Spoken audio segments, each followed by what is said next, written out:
Welcome back to Podcast and Amplify. I'm your host, Kristen. So I'm really excited to have Jacqueline Horani on today. She is a legal designer, a lawyer, a consultant, and she teaches people how to experience a paradigm shift where contracts become a wildly creative source of clarity, ease, and pleasure. She helps feminist founders, visionary thought leaders, and revolutionary companies really cut through that legal speak and liberate their contracts from that outdated patriarchal models and legalese, I think is a great way to say it. Yeah. Jacqueline, welcome to the show. Thank you so much for having me. This season, I'm starting our conversations off with asking my guests about a pivotal moment that has gotten you to this moment where you're at today. If you want to share that with us, that'd be great. Sure. I feel like there's been so many shifts in my career and many pivotal moments, but when I'm thinking about the work, as you said, like this season of my work, I am really thankful for and appreciative of whoever, I can't even remember who introduced me to Kelly Deal's work. She's a feminist marketer, and she teaches a lot about the history of the colonialist, racist, sexist, patriarchal background of digital marketing and online marketing, and how that's designed the ways that we traditionally market and how we can do things differently. And when I came across her work, it was like, ding, like a light bulb came on of, oh, this is what I've been looking for as an entrepreneur, of how to market, how to do my business, but also helped me to see how important an intersectional feminist approach was to my work. And I've really been shifting towards a more liberatory approach and being more explicit about naming the power dynamics and naming the system in what I'm talking about with breaking down the legal complexities and increasing that access to justice for entrepreneurs and helping other feminist founders. And that was really, I think, a key pivotal moment in starting to bring me more directly to this liberatory approach to work. And then so through learning about that work and that approach to business, how have these patriarchal models shaped the way that these legal documents that we all know and probably hate because they're so confusing, and it like gives, I don't know about anyone listening, but it gives me a little bit of a headache to have to Yeah. read and reread. But how have these systems shaped the documents that we know and are all very familiar with? Yeah, it's at its most basic. I think we all are really scared of contracts. I know when I was an entrepreneur, I had a vintage store before I launched my legal career. I never spoke to an attorney about it with my business partner. We never wanted to consider it because it's this fear of, I don't have the time to focus on this. I'm too busy on my other things in the business. I'm scared of an attorney telling me something's wrong and I'm going to realize all the things that I'm doing that are wrong. And I can't understand this. This is complex. This is really difficult to understand. And so I feel really disempowered in the situation. And that creates a fear and an intimidation that I don't even want to approach it. And when we are looking at its most basic, what the contracts are, we realize that we don't actually need all of this complexity and confusion, but it's set up this way because it's grounded in a history of white men exploiting and extracting wealth from land, from resources from land, and building up and hoarding that wealth and trying to protect and assert that wealth against others. So the history of contracts is founded and grounded in that very oppressive and exploitative model. And when we're looking at our actual contracts today, the whole structure is an adversarial approach. It's immediately, how can I defend myself against you? How can I make sure you don't screw me over? How can I assert my power over you? even when we're building relationships, even when we're signing on clients into our work, it's very much coming from this lens of, we're about to work together, but just know, let me just make sure that this distance is created between us, this adversarial nature here shows up, because I want to make sure that you don't violate the terms of this agreement. And it's a very weird language and a very weird approach. And it comes from this zero-sum game where, like, win-lose, like only one of us can win, and it's not a win-win approach.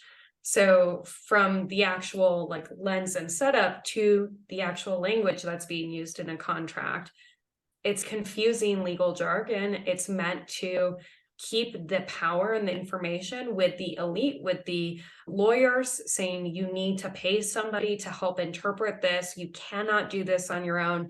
It's not only disempowering, but it's also shifting that power so that there is this regulated space where we can say, aha, we have the answers, you don't have the answers, and you're not meant to understand this information.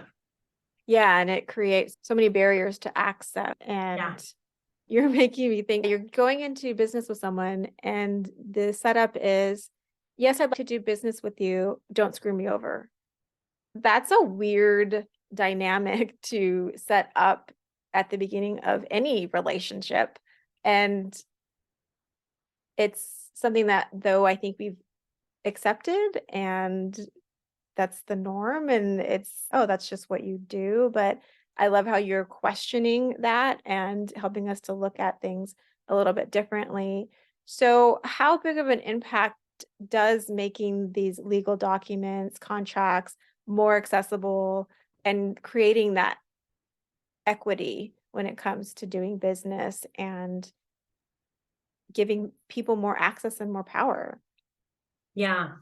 This is a huge part of what I'm hoping to shift the paradigm of the way we think about contracts, because to me, it's about transforming the way we all work.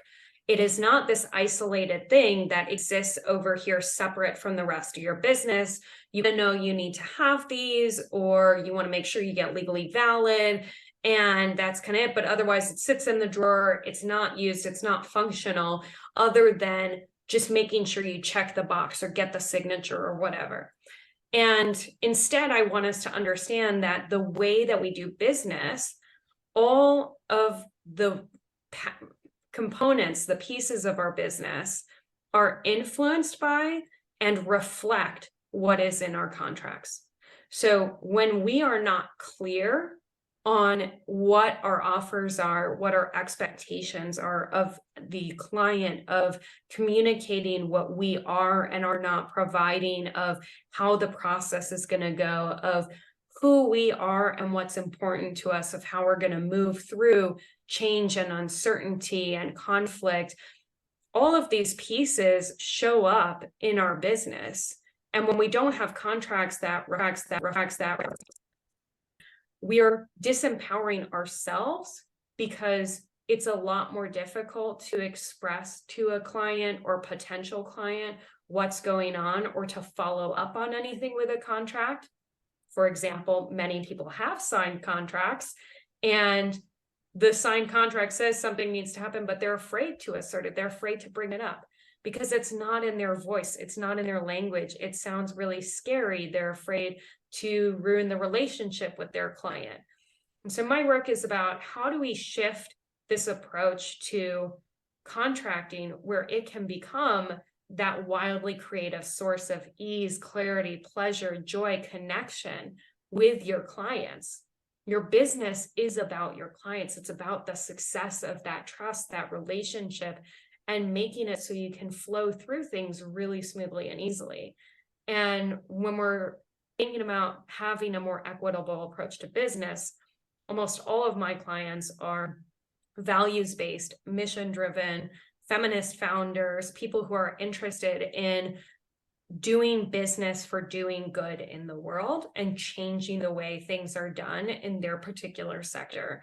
And they want something that is not just going to check the box of protecting them or assert their power against others. They want to actually use the contract to shift the entire experience that their clients are having with them. And then it becomes a marketing tool.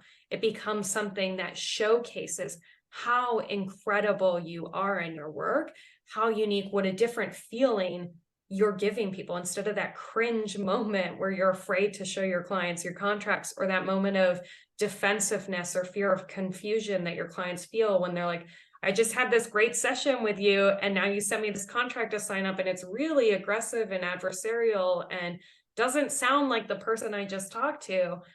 That's a breach of trust. That's them having that moment of, oh, I don't know if I really want to work with this person. They may choose to work with you, but after that, what happens?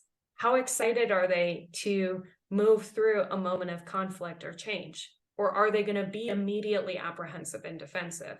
So all of this is about, how do we shift the literal way that we're doing business and root out exploitation and oppression and these patriarchal models from not just the piece of paper, but from our processes, from our communications. And it's part of that holistic review in our business. Yeah, because you are setting up a really disjointed experience if your business is more mission driven, values based, and you are showing up in that authenticity of who you are and how you run your business and how you want to connect with your clients. And then there's boom, here's the weird contract. And so it is a odd, oh, those two things don't flow into each other. It's like an abrupt, Yeah. left turn. You're like, oh, wait a minute, where am I now? Why are we dealing with each other in this way now? So I can see the value of having it all cohesive and congruent of an experience.